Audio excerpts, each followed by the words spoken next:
হুকুমে, বাতাস চলে আল্লাহ রাব্বুল আলামিনের হুকুমে।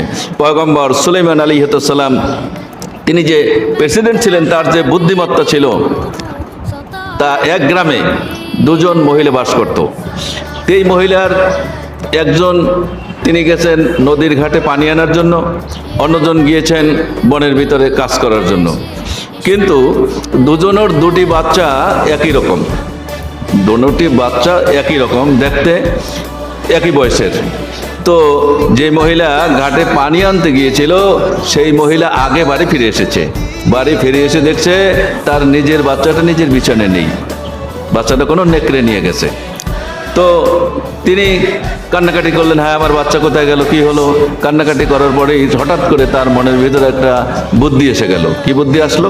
বুদ্ধিটা আসলো এই যে পাশের ঘরের মহিলার কাছে মহিলাকে খুঁজতে গেলেন, গিয়ে দেখলেন ওই মহিলা কারবার ছেড়ে আসেনি, তার বাচ্চাটা ঘুমিয়ে আছে।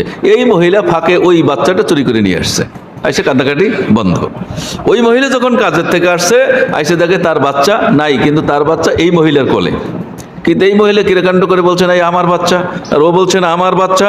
দুজন এই নিয়ে খুব ঝগড়া শুরু হয়ে গেল। পয়গম্বর সুলাইমান আলাইহিস সালামের দরবারে এই নালিশটা চলে গেল, বিচারটা চলে গেল। সুলাইমান আলাইহিস সালাম দুজনকেই বললেন, তোমার সত্যিকারের যার বাচ্চা সেই নাও, আর যার বাচ্চা না তাকে আমি অনেক টাকা পয়সা দিয়ে দেই, তুমি গিয়ে শান্ত থাকো।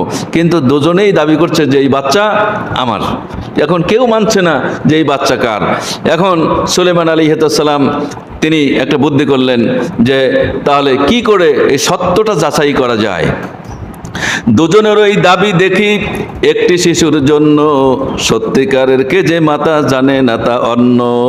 শুনুন, দুজনের দাবি তো একই রকম, আর দুজনই তো সত্যি কথা বলছে যে এটা আমার বাচ্চা, ও বলছে আমার বাচ্চা। আসলে তো কার সেটা ঠিক করে